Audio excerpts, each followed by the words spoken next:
Good morning from NASA's Johnson Space Center. This is Mission Control Houston. You're looking at the International Space Station Flight Control Room once again. A team of flight controllers watching over systems aboard the orbiting complex. The team once again today is being led by Flight Director Greg Whitney. He is side saddled by Mark Regan, who is serving there in the dark shirt as the communications link between the flight control team here and the crew aboard the International Space Station. The orbiting complex is just about to move into an orbital sunset as it tracks northeasterly across the southwestern Indian Ocean. The next landmass coastal crossing will be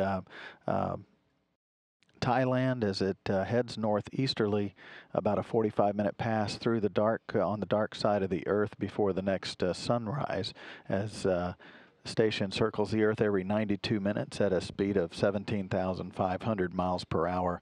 That's about 5 miles per second.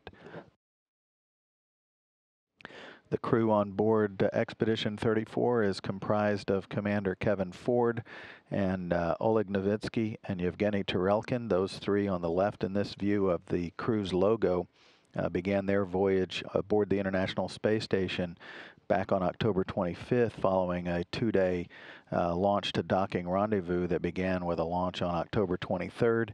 They're scheduled to return home late in the evening of Monday, March 14th.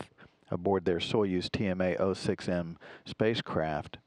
The other three crew members you see there on the right side of the logo are the newest crew members, although now they have been in space for a little more than a month.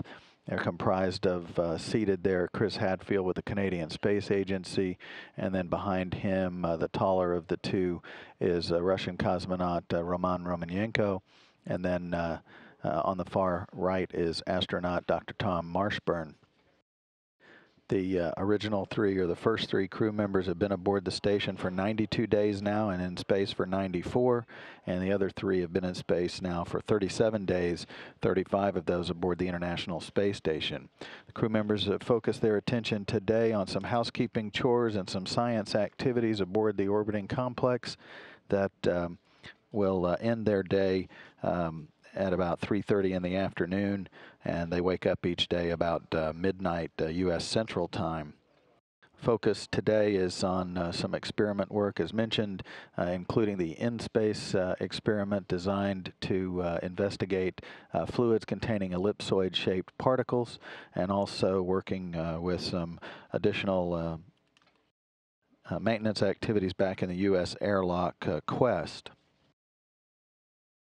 Also, the crew members have been taking turns performing some ultrasound testing in the human research arena, and that has been going on throughout the day today for the crew members as well.